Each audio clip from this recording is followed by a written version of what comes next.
네, 오늘 같이 나눌 말씀은 로마서 1장 19절에서 23절 말씀입니다.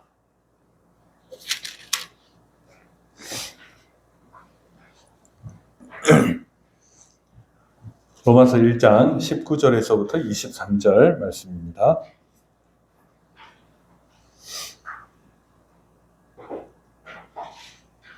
네, 제가 봉독해 드리겠습니다.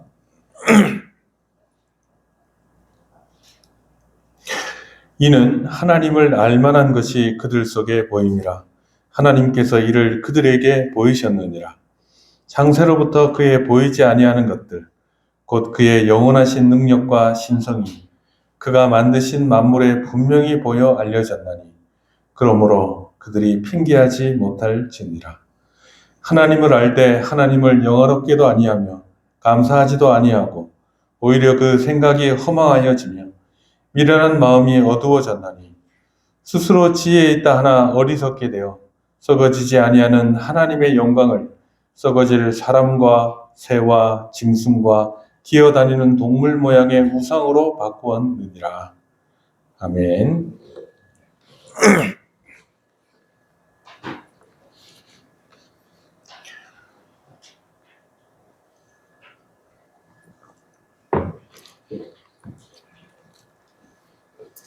지난 시간에는 1장 18절 말씀 한 절을 같이 나눴습니다. 하나님의 진노가 불의로 진리를 막는 사람들의 모든 경건하지 않음과 불의에 대하여 하늘로부터 나타나느니 라고 했습니다.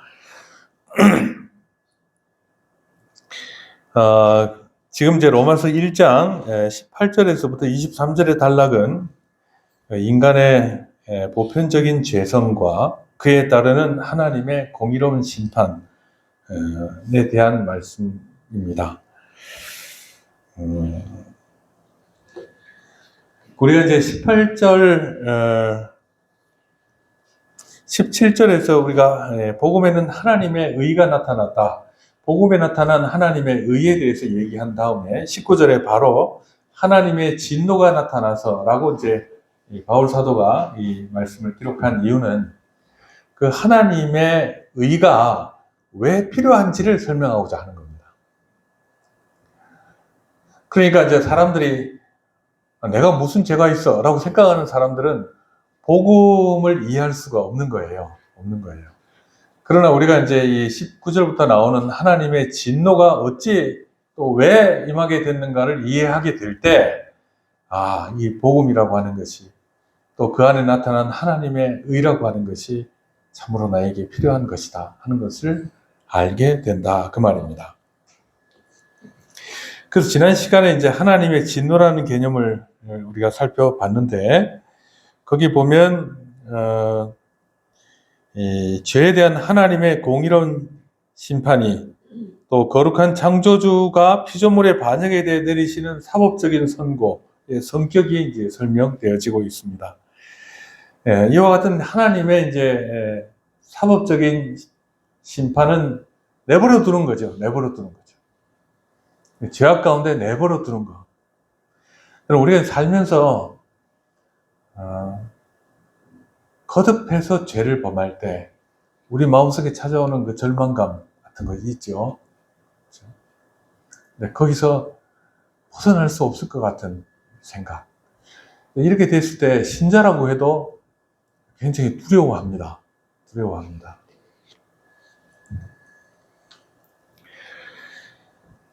그래서 어떻게 이 문제를 해결할까 하는 이제 문제를 마음속 깊이 새기고 복음으로 나아가면 거기에는 이제 희망이 있는 것인데, 인간들이 그렇지 않아요. 왜냐하면 우리의 이제 죄성이라고 하는 것이 참으로 끈질기기 때문입니다.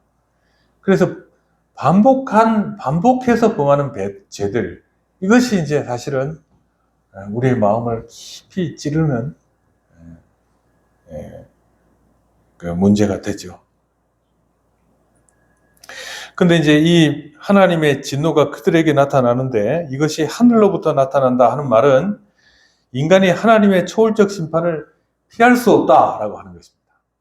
하늘은 땅 위에도 있고 바다 위에도 덮여 있습니다. 사람이 있는 모든 곳에 하나님의 진노가 머물러 있는 것입니다. 자, 이런 이제 근원적인 죄의 원인으로서 18절이 얘기하는 것은 경건하지 않음과 불의, 이렇게 두 가지로 얘기를 합니다. 그래서 여러분, 우리가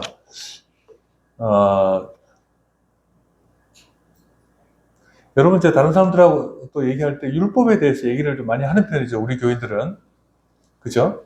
근데 이제 보통 이제 뭐 제가 경험했던 복음주의 교회, 제가 다니던 교회에서 율법에 대해서는 얘기하지 않습니다. 별로. 근데 율법에 대한 이해가 없으면 우리가 복음에 대해서 진정으로 바로 올바른 이해로 나갈 수가 없어요. 그리고 신자의 삶이라는 것, 성화의 삶에 있어서도 이 율법이라는 개념을 모르면 우리가 어떻게 살아야 할 바를 모른다라고 하는 것입니다. 자, 그래서 이 경건치 않음과 불의는 십계명의 두 돌판에 해당하는 내용이다라고 말씀을 드렸습니다. 경건치 않음은 하나님께 마땅히 드려야 될 예배와 경외를 거부하는 종교적인 범죄입니다. 그러니까 우리가 이제 하나님께서 우리를 지켜보고 계심에도 불구하고 우리는 너무 낯뜨겁게 하나님 앞에 이제 아주 그냥 뻔뻔스럽게 죄를 범한다라고 하는 것이죠. 그렇게 하나님에 대한 의식이 없을 때 사람들과의 관계 속에서도 우리를 제어할 수 있는 것은 아무것도 없습니다. 그걸 이제 불의라고 하는데 인간관계의 왜곡과 사회적 정의의 상실을 의미합니다. 그래서 이 불의는 경건치 않음에 대한 열매다라고 얘기합니다. 경건치 않기 때문에 불의한 삶이 나타난다라고 하는 것이죠. 자, 근데 이제 또 한 가지 18절의 내용을 보면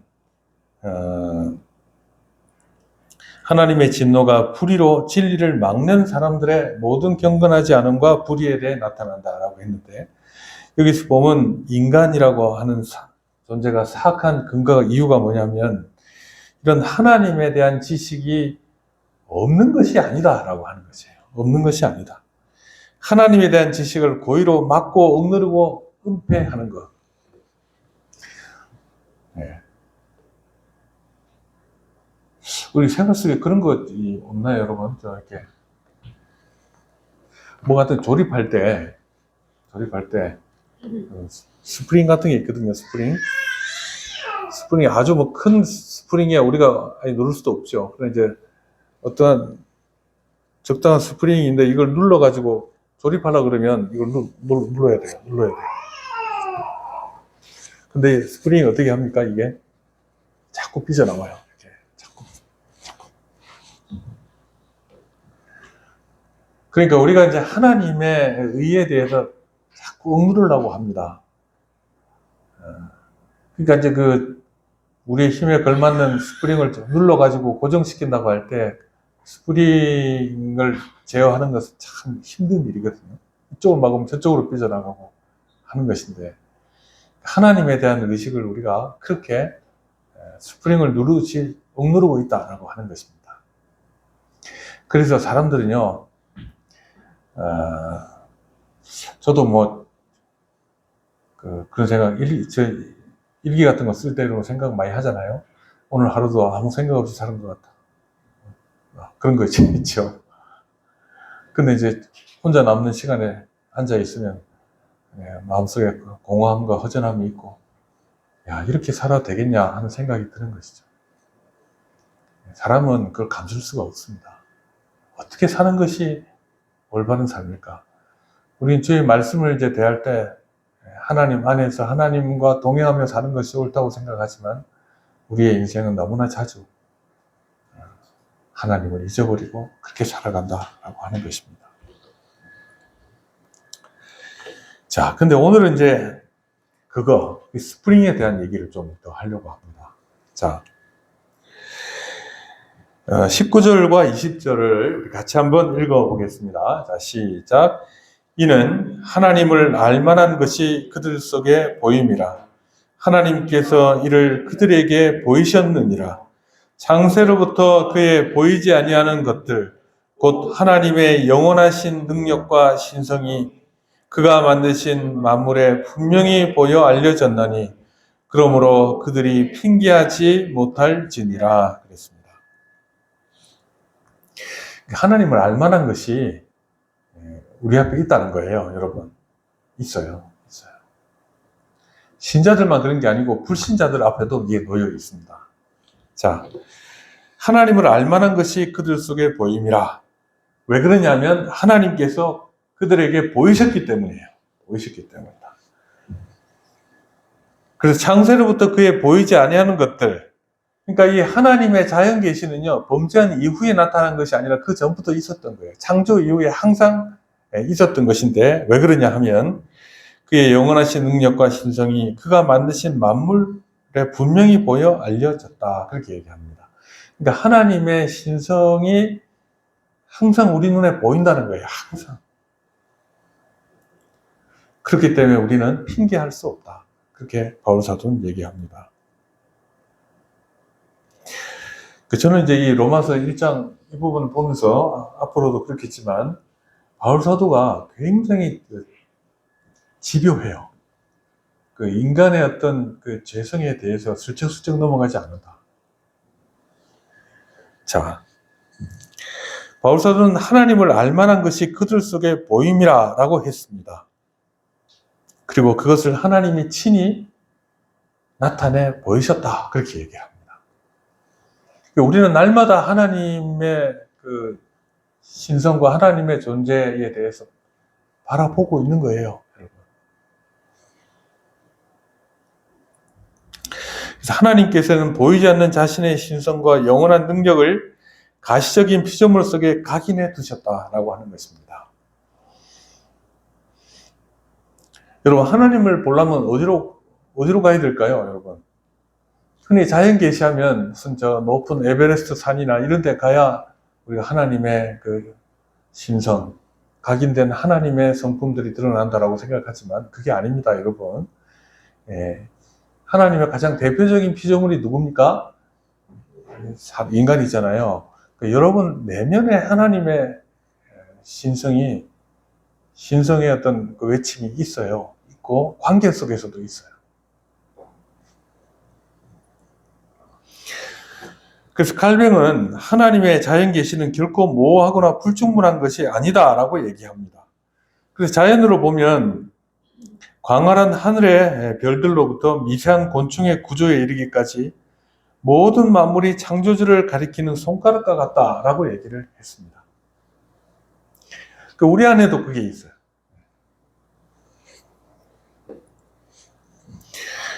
그래서 이 타락전의 인간은 이 자연 계시만 보고서도 하나님을 명확히 알 수 있었습니다. 그러니까 하나님의 신성과 하나님의 거룩하심과 하나님의 사랑과 이런 것들이 이 만물을 볼 때마다 사람들은 하나님을 명확하게 알고 있었다는 것입니다. 그때는 굳이 특별계시가 필요 없었죠. 그때는 죄가 없었으니까. 물론 하나님께서 장세전에 작정하신 건 맞습니다만 그때는 그랬을 것입니다.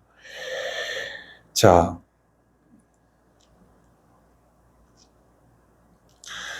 그래서 이제 자연이란 책을 통해서 하나님을 명확히 알 수 있었습니다. 하나님께서 만든 만물에서 만물이란 말이 있잖아요. 그러니까 이 자연이라고 하는 게 있잖아요. 또 사람이라고 하는 거. 여러분, 사람들 관계 속에서도 우리 하나님의 모습을 자주 발견해요. 사실은. 그 하나님께서 만드신 만물 속에 분명히 보여 알려졌나니 그렇게 이제 20절에 나옵니다. 분명히 보여 알려졌나니. 근데 이 만물이란 말이요. 헬라어로 포이에마예요. 포이에마. 포이에마 들어보셨죠, 여러분? 어디서 들어보셨습니까? 기독교 출판사 중에 굉장히 큰 기업에서 기독교 출판을 하는데 그 출판사 그 브랜드가 포이에마예요. 포이에마. 포이에마란 말은 그러니까 뭔 뜻이죠? 만물이란 뜻이죠. 만물. 근데 이제 포엄이란 말 있죠. 시란 말 있죠. 시란 말도 이 포이에마에서 나온 말입니다. 그러니까 이 만물이라는 것이 그냥 공사장에서 이제 설계도 이제 따라 그냥 전체 그림도 못 보고 그냥 뭐 기둥 하나 세우듯이 이렇게 이제 만든 것이 아니다 그 말이에요. 하나님께서. 이 만물이라고 하는 것, 이것은 우주가 하나님의 정교한 작품임을 나타낸다 그랬습니다. 세상은 심혈을 기울여 표현해낸 하나님의 자기 계시다. 할렐루야. 예, 자기 계시다. 여러분, 예술 작품을 보면 작가의 지혜와 의도와 계획과 능력을 이제 우리가 가늠할 수 있습니다. 마찬가지로 하나님께서 만드신 만물은 우연이나 자연적으로 그냥 만들어진 것이 아니라 하나님의 성품과 하나님의 관심과 하나님의 애정이 배어있는 하나님의 작품이다. 그 말입니다. 그러므로 무신론자들이 내뱉는 주장 속에는 하나님에 대한 철저한 반항과 외면 그리고 배제의 의도가 있습니다. 이런 것들을 이제 억누르려 하는 의도가 있다는 것이죠. 왜? 더 강력하게. 그러나 그것을 이제 하나님을 부인할 수가 없다라고 하는 것이죠. 자, 이렇듯 전적 부패로 눈 감은 지성으로 인해 인간은 자연 계시를 통해서는 구원에 이를 수 없게 됐습니다만 하나님께서는 그렇기 때문에 우리를 구원하기 위해 뭘 주셨냐면 특별 은총을 주셨다라고 하는 것입니다. 특별 은총의 안경으로 바라보게 되면 우리가 하나님을 알 수가 있어요. 그래서 여러분, 이 바울 사도가 지금 인간의 죄에 대해서 얘기하는 것도 우리 인간을 이해할 수 있는 안경입니다, 여러분. 인간의 상황을. 자, 타락 이후 인간의 눈은 심히 어두워져서 안경 없이는 글씨를 읽을 수 없는 노인과 같이 됐습니다. 여기서 안경이 뭐냐라고 하면 성경과 성령의 조명하심이에요. 그래서 성경을 보면 이 인간의 상황이 왜 이렇게 됐을까 하는 것이 보인다는 거예요. 사람이 자연계시를 통해 하나님을 온전히 예비하며 섬기지 못하는 것은 자연계시의 결함이 아니라 인간의 지성의 부패 때문이다. 그렇게 얘기합니다. 그래서 뭘 주셨다는 얘기죠? 특별 은총을 주셨다는 얘기예요.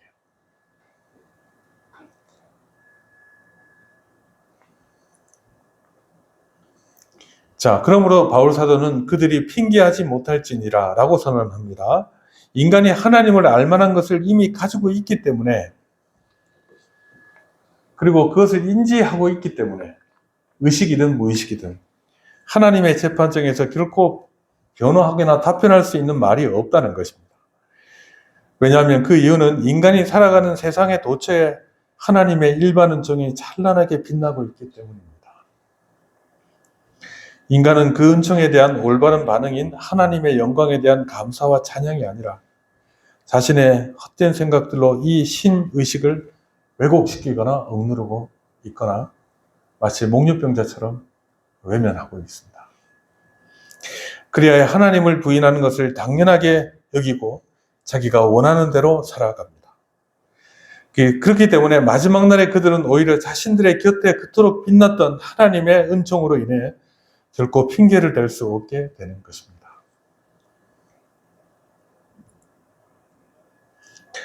여러분, 저는 이제 지난주에 제가 혼자 집을 지켜야 될 일이 있어가지고 있었는데, 제가 이제 영화 하나를 봤어요. 그게 뭐냐면 이제 일본 영화인데 클로즈드 다이어리, 일기장을 덮으며 뭐 이런 얘기겠죠.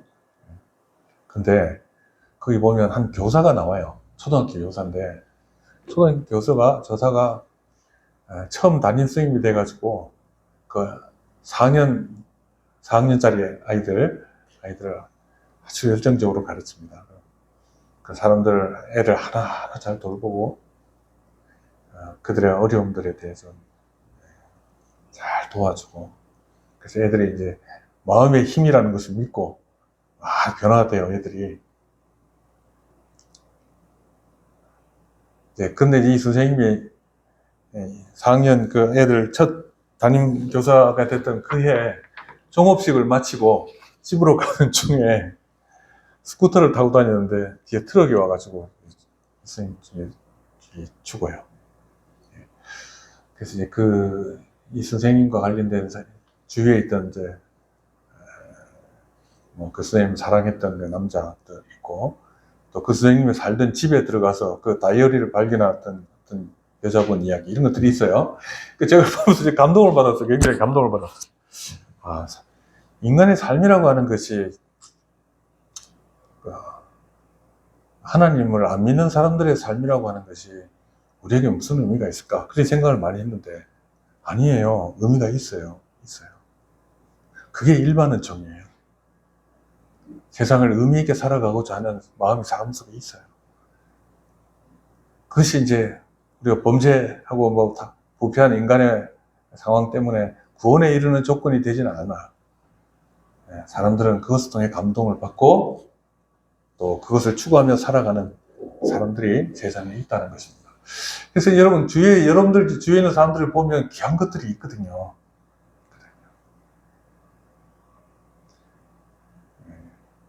그래서 이제 우리 마음속에 지워진 부분도 많이 있습니다만, 뭔가 의미를 찾아가고자 하는 사람의 모습이 있단 말이에요.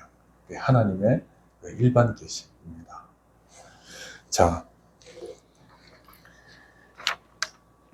그래서 이제 해보십시오. 타락의 심리학인데요. 자, 로마서 1장 21절에서 23절 같이 한번 읽어보겠습니다. 자, 시작. 하나님을 알되 하나님을 영화롭게도 아니하며 감사하지도 아니하고 도리어 그 생각이 허망하여지며 미련한 마음이 어두워졌나니 스스로 지혜 있다 하나 어리석게 되어 썩어지지 아니하는 하나님의 영광을 썩어질 사람과 새와 짐승과 기어다니는 동물 모양의 우상으로 바꾸었느니라. 자, 21절에 23절은 인간이 어떻게 명백한 진리로부터 이탈해가지고 어둠 속으로 빨려 들어가는지에 대한 식량을 얘기합니다. 자, 깔뱅은 인간 타락의 핵심적인 기제, 기제라는 말 어렵죠. 이제 찾아보니까 작동 원리래요. 작동 원리.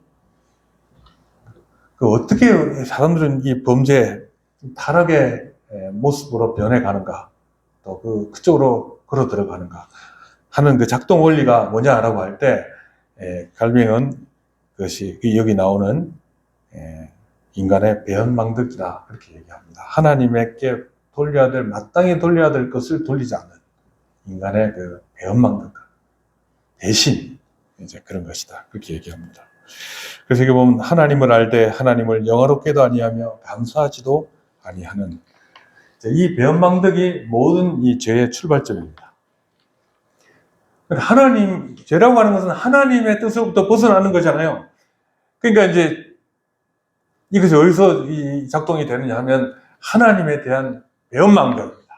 하나님을 인정하지도 않고 하나님께 돌려야 될 것을 돌리지도 않고 하나님의 그 뜻을 거역하는 것에 대해서 아무런 가책도 없고 하는 이런 방향으로 이제 사람이 나아가는 것이죠.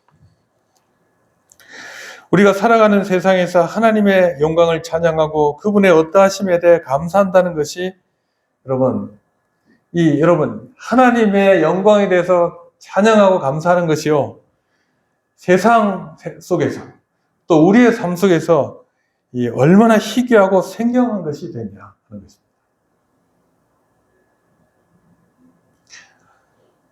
생경하다는 말은 익숙하지 않고 어색하게 됐다는 것이더라고요. 사진 찾아보니까 하나님을 찬양하는 것이 어색하게 됐어요.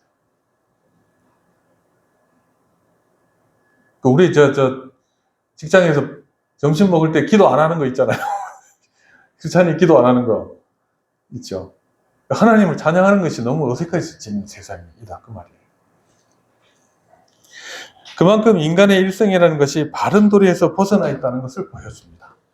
그러니까 사람은 그를 만드신 하나님을 예배하고 찬양하는 것이 당연한데 인간은 그것으로부터 또 벗어나기 때문에 그것이 어색한 것이 된 거예요. 그래서 그 결과 그 생각이 허망해지며 미련한 마음이 어두워졌다, 그렇게 얘기를 합니다.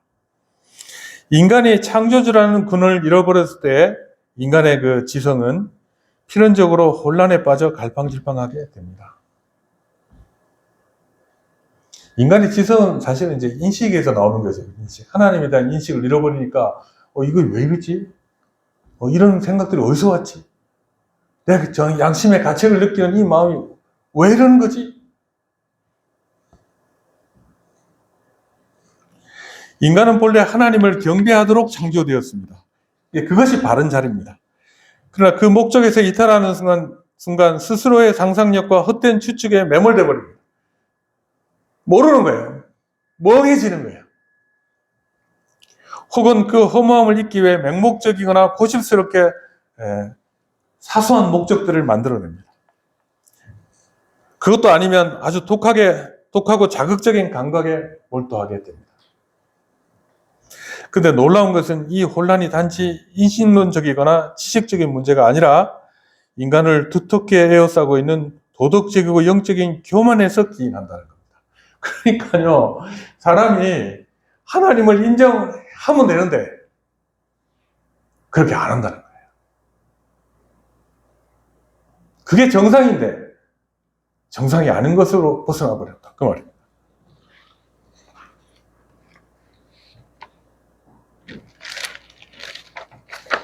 그것이 인간의 교만이라는 겁니다.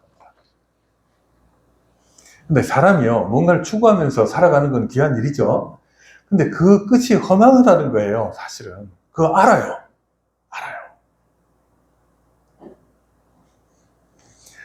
존 파이퍼라고 하는 이제 유명한 설교자가 우리 시대에 있습니다. 근데 이분이 이제 얘기한 것은 인간이 진리를 거부하는 이유가 증거 부족이 아니라 죄에 대한 사랑 때문이다. 그렇게 얘기합니다. 사람은요, 기질이 잔소리 듣는 거 싫어해요. 우리 애들도 보면 제가 잔소리 하면 싫어해요. 우리 집에 가면 저보고 맨날 2번 말하지 말래요. 2번은 해야지 알아듣지. 2번 말하지 말래요. 그래서 그런 기질이 있어요. 사람들은 교만해요. 하나님의 뜻을 아멘 하고 받아들이는 걸 싫어해요.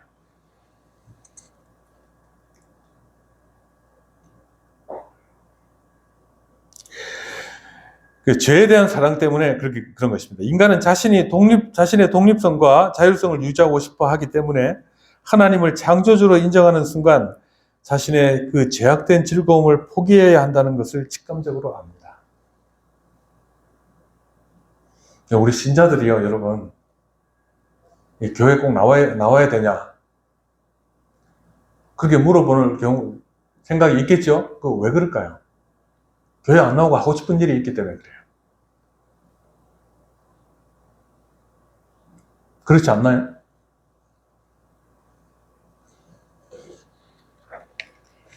따라서 이제 인간의 지성은 자신의 마음이 사랑하는 죄를 보호하기 위해 진리를 마음속부터 깊은 곳으로 내리 누릅니다. 괜찮아. 한 번만.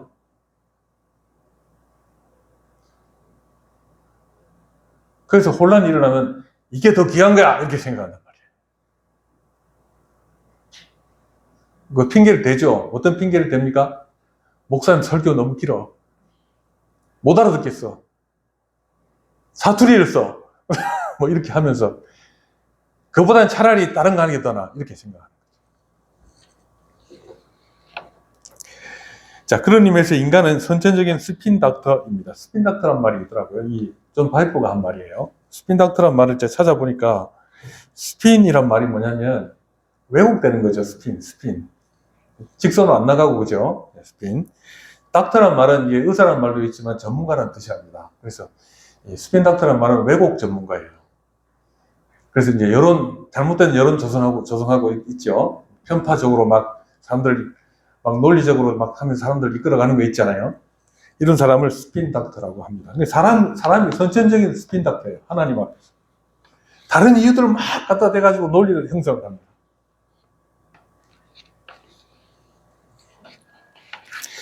자신에게 유리한 정보는 과장하고 하나님의 주권이나 인간의 의존성 같은 불리한 정보는 왜곡하거나 회피하는 성향을 가집니다. 진리가 자신을 압박해 올 때 인간은 교묘하게 논점을 흐리거나 하나님을 비난하거나 혹은 무관심으로 일관하면서 진리의 영향력을 자신의 삶 속에 또 주변의 삶 속에서 차단합니다. 해버리는 것입니다. 예. 사람은요, 선천적인 스핀 닥터예요.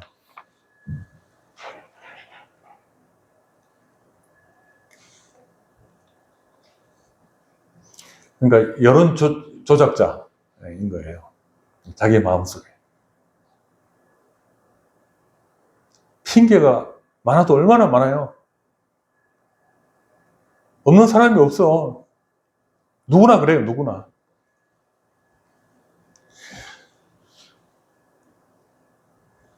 자, 그래가지고 여기 보면 22절은 짧죠, 여러분. 스스로 지혜에 있다나 어리석게 되어 그렇게 말합니다. 인간이 하나님을 영화롭게 하지 않고 감사하지 않는 선택을 했을 때 인간의 그 지성은 치명적인 오류를 발생시킵니다. 존 파이퍼는 이것을 노에틱 효과, 굉장히 어려운 말 쓰네요. 노에틱이라는 말은 이제 마음이래요, 마음. 여러 가지 용도가 있는데 여기서 말하는 건 마음이에요, 마음. 그 마음 효과라는 것이 뭐냐면 마음이 눈에 보이는 것을 지배하는 걸 말합니다. 여러분, 확증 편향이라는 거 있죠? 자기 마음에서 생각하는 걸 가지고 자기의 세계를 만드는 겁니다. 자, 이는 죄가 인간의 지성에 영향을 미치는 것을 뜻하는데, 인간이 타락하여 죄를 지으면 이성, 지능, 그리고 진리를 분별하는 사고 능력까지 왜곡되고 손상되는 교리를 말합니다. 그러니까 여러분, 사람들이 세상의 이치를 따지는 수학 문제를 푸는 이성적 기능 자체는 완전히 폐기되지 않습니다. 그러나 실제적인 인간의 문제, 영적인 것이나 하나님의 진리를 이해하고 받아들이는 데 있어서는 본질적인 영적 무지와 편견 그리고 기만을 낳게 되어 있습니다. 그게 무슨 얘기냐면요, 하나님 없는 사상들이 갖고 있는 문제점이에요. 이분들이 무지한 사람들이 아니에요. 그러나 이 사람들이 하나님을 인정하지 않을 때 하나님이 없다는 전제 속에서 자신의 철학을 구성을 한단 말이에요. 세상을 그렇게 보여준단 말이에요. 그런 세계관을 얘기한단 말이에요. 그러니까 자기가 하나님이 없다는 걸 전제로 시작하는 거예요.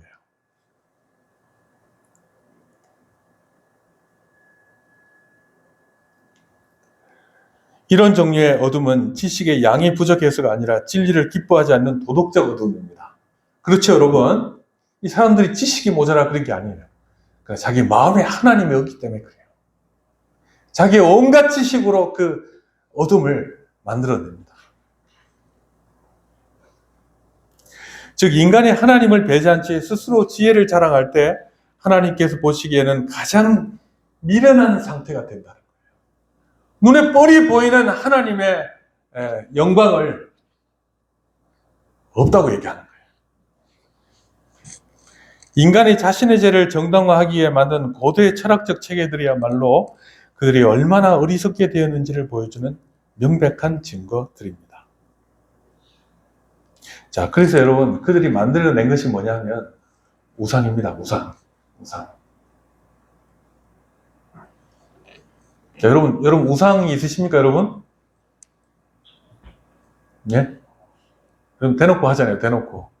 아이돌이라고 하죠, 아이돌. 아이돌 우상이잖아요. 제가 이제 우리 지혜를 보니까, 우리 지혜가 어떤 사람들에게 아이돌인 것 같아요. 그러니까, 야, 어쩜 저렇게 열심히 하냐? 저렇게까지 열심히 하냐? 이런 생각이 들 때가 많이 있어요.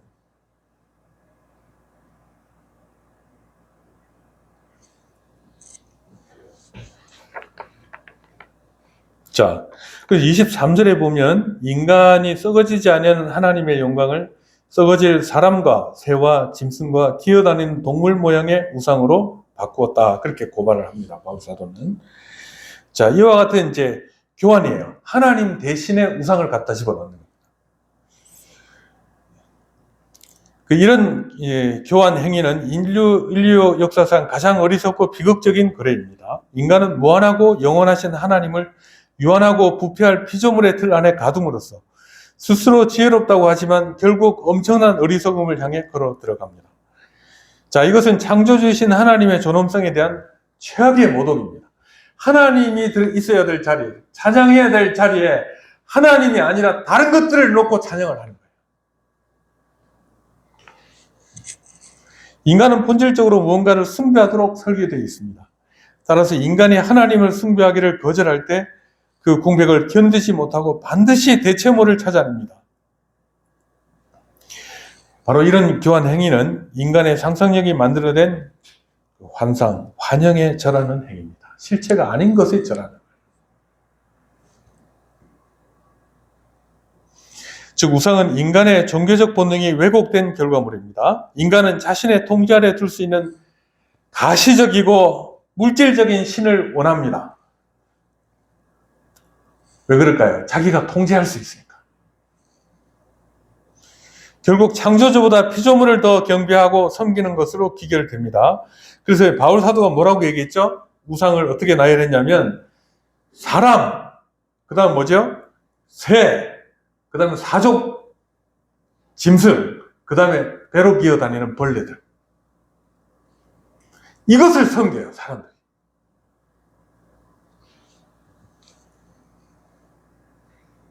이집트에 보면 딱정벌레 신이 있죠. 그렇지. 그 벌레를 신으로 섬긴다니까요.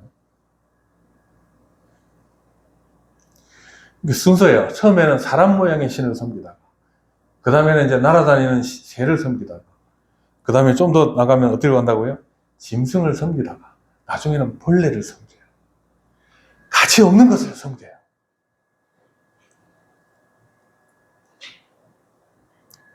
하나님의 형상으로 지음받은 고귀한 인간이 하나님을 섬기지 않을 때 자신과 동료의 인간을 숭배하는 착오를 겪고, 그 다음에는 새, 네 발 가진 짐승, 그 다음에는 땅을 기는 벌레들을 숭배하는 데까지 추락한다는 겁니다. 실제도 아니고 숭배받을 만하지도 않고 그만한 가치도 없는 것을 섬겨요. 섬기고 싶어서 안달이 난 거예요.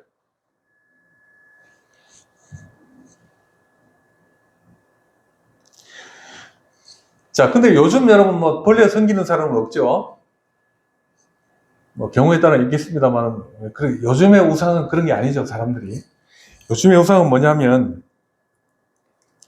다른 것들입니다. 인간은 자신이 무엇을 예배하느냐에 따라 그의 존재 가치가 결정됩니다. 하나님을 예배할 때 인간은 가장 인간다워지지만 썩어질 것들을 예배할 때 인간은 그 대상과 같이 비천해집니다. 오늘날 우상 숭배는 현대적인 것으로 변형이 됐는데 옛날처럼 가시적인 뭐 금송아지 이런 것이 아니라 돈, 권력, 성, 명예 그런 것들입니다.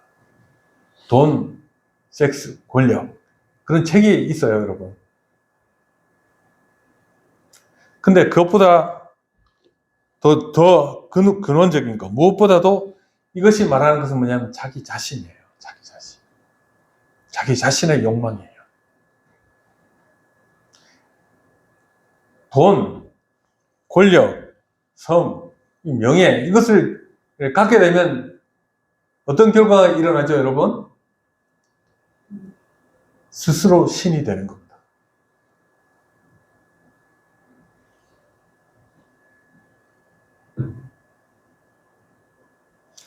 그래서 이런 것들을 숭배하면서 영광과 우상을 교환하는, 하나님의 영광과 우상을 교환하는 어리석은 행위를 우리는 매일 저지르고 있는 것입니다. 그럼 소시민들이 뭐 집 하나 마련하겠다고 하는 거 그걸 그렇게 탓할 건 아니죠. 근데 거기 너무 매몰되면 안 된단 말이에요.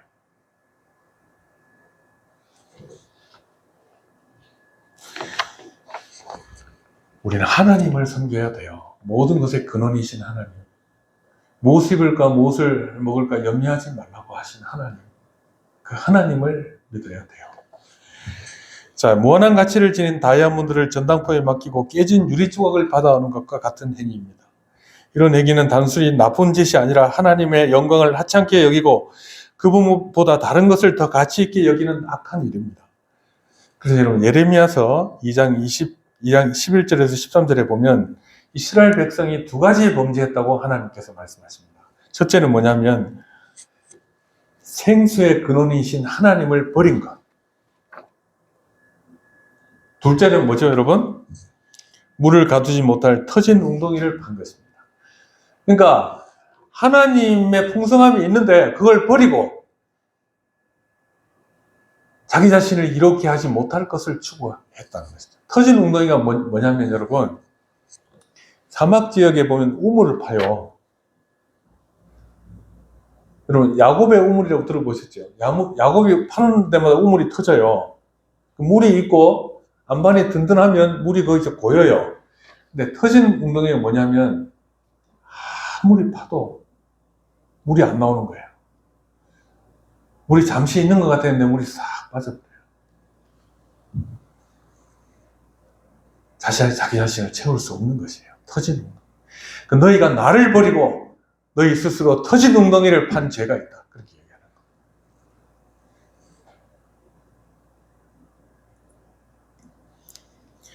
자, 이제 좀 넘어가죠. 바로. 자, 일반 은총과 신자의 삶에 대해서 좀 살펴보십시다. 지금까지 살펴본 것이 세상의 잘못된 죄악의 탕류라고 하면, 자, 여러분, 이렇게 사람에 대해서 잘못하고 있어. 우상숭배하고 있어. 그래서 악해. 하나님을 향해 올바로 드려야 될 걸 안 드리고 있어. 이렇게 하면 악하잖아요. 이렇게 되면 여러분 어떤 생각하냐면, 아이고야, 기독교인들은 세상에 대해서 비관, 염세주의자들도 아니고 어떻게 세상에 대해서 저렇게 부정적으로 얘기하냐. 근데 여러분 사실은 그렇지 않아요. 이 하나님을 거역하는 이 문화 속에서도 하나님께서 뭘 남겨놓으셨냐면 일반 은총이라고 하는 맑은 시냇물을 남겨놓으셨어요. 그래서 여러분 보십시오. 신자들이 이 성경을 좀 읽고 나오면 세상에 대해서 모든 것을 부정적으로 보곤 합니다. 근데 그렇지 않다는 거예요, 여러분. 자, 세상에 잘못된 죄악의 탕류가 있다고 하면 그 가운데서도 이 세상을 살아가는 신자들을 위한 하나님의 맑은 시냇물이 흐르고 있다. 일반 은총은 단순히 자연현상의 유지를 넘어서 인간의 내면적 성품과 외적인 관계의 질서를 보존함으로써 인류가 파멸로 치닫지 않고 하나님의 구속계획에 실현될 수 있는 무대를 마련해 놓으시는 걸 말합니다. 우리가 살아갈 때 이 험악한 세상, 하나님을 인정하지 않는 이 험악한 세상 속에 내가 무슨 유익을 가지고 살겠냐. 그래서 하나님께서 뭘 남겨두셨다고요? 일반 은총을 우리에게 남겨두셔서 이 세상을 살아갈 때도 신자로서 의미 있게 살아갈 수 있는 길이 있다는 걸 보여주는 거예요. 세상에 살아갈 때.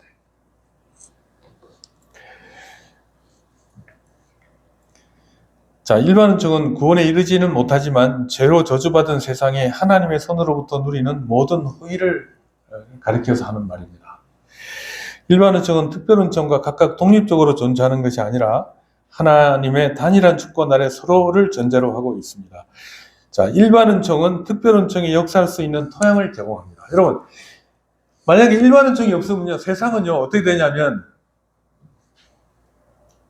그야말로 지옥이 되는 겁니다. 폭력이 난무하는 세상이 돼요. 근데 세상이 그렇지 않죠? 그렇지 않죠? 그게 왜 그러냐면, 하나님의 일반 은총 때문에 그래요. 또 특별 은총은 일반 은총이 원래 지향해야 될 목적지를 가리킵니다. 그래서 우리가 일반 은총을 바라볼 때 우리는 여기서 더 나갈 수 있는 거죠. 그 일반 은총은 언제 분명히 드러났냐면 노아 홍수 이후에 남겨졌어요. 하나님께서 사람이 어릴 때부터 죄를 범할 뿐이라는 걸 아세요. 그 노아가 제사를 드렸을 때 하나님께서 그렇게 말씀하십니다. 그럼에도 불구하고 어떻게 하냐면 사람들을 이 세상에 남겨두시겠다. 그렇게 말씀하십니다. 세상을 유지하시겠다는 얘기죠. 자, 그래서 노아 홍수 이후에 노아와 그 자손 그리고 모든 생물과 더불어 언약을 맺으시고 이는 인류가 타락했음에도 불구하고 세계를 즉각적으로 멸망시키지 않겠다는 하나님의 신적 인내를 보여주는 언약을 맺으셨습니다. 그게 노아 언약이에요. 노아 언약은 마지막 심판이 있을 때까지 하나님께서 이 세상을 어떻게 하신다고요? 보존하신다. 주님께서 오시는 그날에도 소돔 고모라와 방불할 정도로 혼란스럽다고 해도 인간이 살아갈 수 있을 만한 공간은 유지하신다는 거예요, 하나님께서. 자, 그래서 일반 은총은 인간의 전적 부패가 크게 달하여 인간이 짐승과 같이 되는 것을 막아줍니다. 양심을 주셔서 인간의 악한 본성이 표출되려고 할 때 마음의 가책을 느끼게 함으로써 죄의 확산을 제어하십니다. 그게 일반 은총이에요. 그러니까 하나님이 주신 일반 은총을 봉사하는 자들은 우리가 인정할 만하죠. 불신자라고 해도 신실한 동치자가 나타나서 사회를 안정시킨다고 하면 그 사람이 신자든 불신자든 그 일로 인하여 우리가 그 사람의 공로를 인정할 수 있습니다. 그리고 그 사람의 그 지혜와 능력 뒤에는 뭐가 있다고 하는 걸 알 수 있어요? 하나님이 계시다는 거예요. 하나님.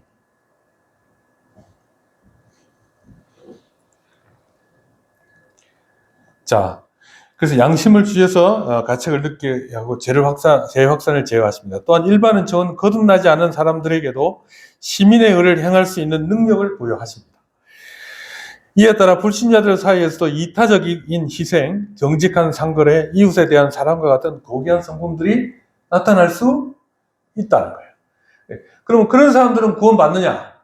그건 아니란 말이에요. 그건 아니지만. 뿐만 아니라 일반 은총은 타락으로 인해 파괴되지 않는 남은 조각을 보존하여 뭐가 있냐면 사람들이 뭘 만드냐면 지적인 저작물도 만들고 예술 작품도 만들고 또 도덕적인 모범들도 저작들도 남기고 그런 선행들을 나타내 보인다는 것입니다. 그래서 역사가 발전할 수 있게 합니다. 그래서 헤르만 바빙크는 학문과 예술을 성령의 뛰어난 선물로 칭송합니다. 여러분, 그런 일들 뒤에 누가 계시다고요? 성령님이 계시다는 거예요. 그러므로 그리스도인들이 불신자의 학문적 성과나 예술적 탁월함을 경멸해서는 안 됩니다. 이건 사람들이 사회를 아름답게 만들고 사람을 숭고하게 만드는 예술을 불신자들이 만들 수 있다는 것이죠. 근데 그거 옳은 방향이라는 얘기죠. 그걸 만들게 하신 분이 누구란 얘기예요? 성령께서 영감을 주신 것이다. 그 말이에요. 즉 일반 은총이 인간의 지적 수월성을 모든 인간에게 공평하게 나눠주시는 하나님의 보편적 자비임을 보여줍니다. 불신자라고 해서 다 쓸모없는 것만 만드는 게 아니라는 거예요. 자, 여러분, 그래서 일반 은총이라고 하는 것은 인간의 성품을 넘어서 타인과의 유대관계 속에서도 나타납니다. 타락은 인간관계를 이기심과 지배욕으로 물들게 했지만 일반 은총은 이를 상쇄하는 다양한 관계적 틀을 만들어냅니다. 여러분, 그러니까 일반 은총 있죠? 결혼식 하잖아요. 결혼식이 성례입니까? 아닙니까? 성례 아니죠. 성례는 아니에요. 근데 이것은 소중한 것이에요. 일반 은총에 속한 것이에요. 하나님의 창조 규례에 따른 것입니다. 그래서 여러분, 결혼은 누구랑 해야 돼요? 한 남자와 한 여자가 하는 거예요. 하나님께서 창조 때 그렇게 말씀하셨어요. 자, 그래서 보면 가족이라고 하는 거 있잖아요. 하나님의 일반 은총에 어쩌면 가장 선명하게 보존되어 있는 것이 가족입니다. 자, 가족의 헌신은 인류가 서로 신뢰하고 의지하게 만드는 강력한 사회적 접착제입니다. 그럼 그 가정이 깨지면 이 사회가 험악해져요. 하나님께서는 가족을 자연적인 사랑으로 묶어 인류를 보존하게 하십니다. 가정이 없으면 인류가 지속되지 못하죠. 네. 아이들이 안 나오잖아요. 애들이 정상적으로 나오지 않잖아요. 가족은 인생에서 가장 오랜 기간 유지되는 관계입니다. 고통과 즐거움을 함께 나누는 생존과 운명의 공동체입니다. 이를 통해 타인과 공존하는 법을 배우고 사회적 인격을 형성하게 됩니다. 일반 은총은 가족이라는 틀을 통해서 세대 간의 지혜와 도덕적 가치가 전수되도록 돕습니다. 그러니까 여러분, 엄마, 아빠, 그 신자들은요, 이 가정을 통해서요, 신앙을 가르쳐야 돼요. 경희자매 유진이 데리고 나오세요. 아니, 가르쳐야 돼. 신앙을 가르쳐야 돼.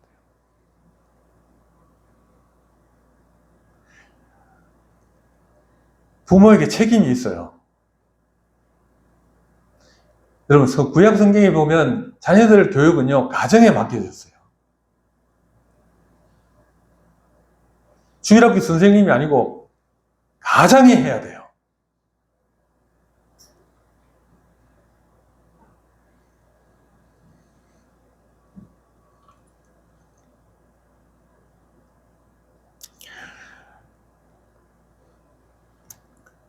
그래서 가족이라는 틀을 통해서 세대 간의 지혜와 도덕적 가치가 전수되고 신앙도 전수됩니다.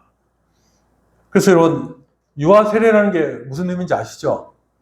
그것이 부모들에 의해서 신앙이 가르쳐지기 때문에 유아 세례를 주는 거예요. 사실은. 왜냐하면 그 안에서 이제 사실은 언약이 전수될 것이라고 믿기 때문이에요.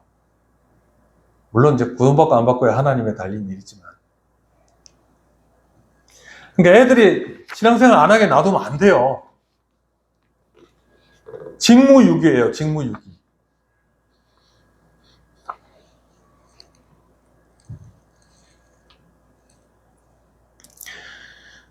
자, 이로써 사회 전체의 안정성을 확보하는 결정적인 기여를 합니다. 가정이 그 중요한 거예요, 그렇게요.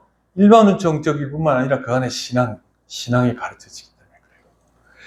그다음에 국가라는 것이 있죠. 그 외에도 많이 있지만 국가라는 것이 있죠. 국가는 타락한 인류를 질서 있게 통제하기 위해 하나님께서 일반 은총으로 세우신 신적인 기관입니다, 여러분.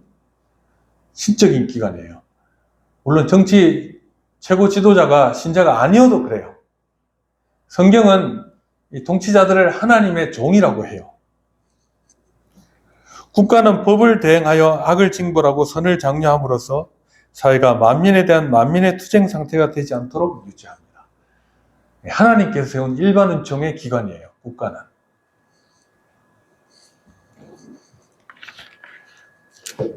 그래서 여러분, 로마서에 보면 위정자들을 위해 기도하라고 하시죠? 네.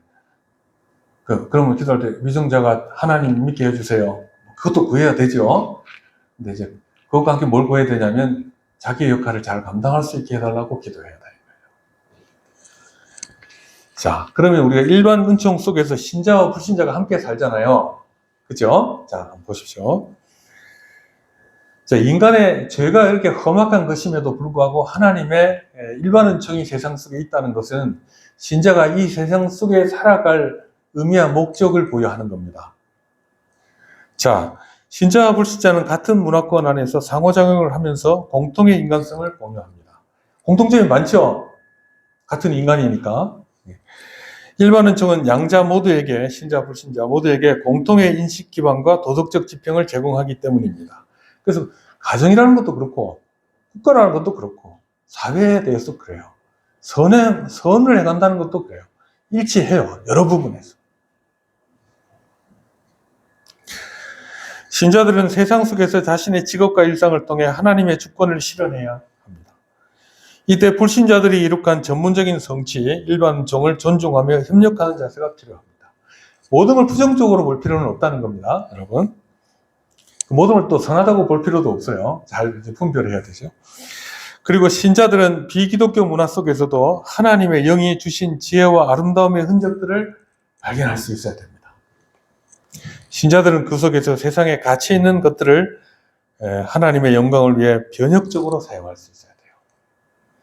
가정이라는 토대, 이것을 부정적인 그 죄악된 부분들을 제거하고 하나님의 뜻, 하나님의 말씀, 그리고 하나님께서 원하시는 신앙을 가르침으로 가정은 더 튼튼해지는 겁니다. 또한 도덕 질서를 유지하기 위해 신자들은 생명 존중, 인권 보호 등의 공통 가치를 지향하는 일에 불신자와 협력할 수 있습니다. 이렇게 우리는 이 세상에서 의미 있는 일들을 해나갈 수 있다는 확신을 가지고 적극적으로 살아나가야 하는 것이죠. 자, 제가 왜 뒤에 일반 은총을 이렇게 얘기했냐면요. 우리가 살아가는 세상이 하나님 앞에 배역한 건 사실이지만 우리가 이 세상까지 아주 단절하고 살아야 되냐? 안 그렇다는 얘기예요. 세상 가운데 복음을 전함으로 세상을 변혁시켜야 될 뿐만 아니라 일반 은총을 통한 하나님의 일하심을 보고 그들과 함께 세상을 유지하는데 우리가 힘을 보태야 된다. 그것이 여러분의 직업 속에 나타나야 한다라고 하는 것입니다. 일반 은총의 목적이 뭐라고 그랬지? 아까 잠깐 말씀드린 것 같은데 신자들이 신앙생활 잘할 수 있도록 세상을 유지하는 것이에요. 일반 은총이 무너지면 신앙생활 하기 힘들어요. 자, 일반 은총이 있기 때문에 사람들은 하나님에 대한 인식이 있습니다. 그리고 그것이 발현될 때 나타나는 선한 것들도 있다. 세상을 향한 세계관을 이제 이 사실들 속에 세워야 하겠습니다. 기도하겠습니다. 하나님 아버지, 주님께서 참으로 인간을 선하게 만드셨으나 인간은 부패하고 타락하여 하나님의 뜻을 거역하고 하나님을 인정하지 아니하고 그 가운데 의도적으로 하나님께 대항하는 질서와 문화들을 만들려고 하는 죄악들이 있습니다. 그럼에도 불구하고 하나님께서 성령께서 그들을 이끄셔서 참으로 세상이 유지되며 참으로 도덕적으로 선한 일들을 이루고자 하고 만들고자 하는 의도들이 그들 속에 있는 것을 봅니다. 이건 역시 하나님의 은총이요 성령께서 역사하시는 이름을 믿사오니 우리가 이 세상의 죄에 대하여 경계하되 이 세상 속에 살며 하나님 특별 은총을 아는 자로서 이 세상을 아름답게 만드는 일에 기여하며 살아가는 저희들이 되게 해주시고 우리의 가정과 또 국가와 이 사회에 참으로 하나님의 선하신 뜻이 이루어지고 나아가서 하나님을 경외하는 복음을 전할 수 있는 자리까지 나아가는 저희들이 되도록 인도하여 주시옵소서. 이 시간 우리 가운데 역사하시고 우리가 사는 세상 가운데 주인이신 주님을 찬양합니다. 예수님의 이름으로 기도합니다. 아멘.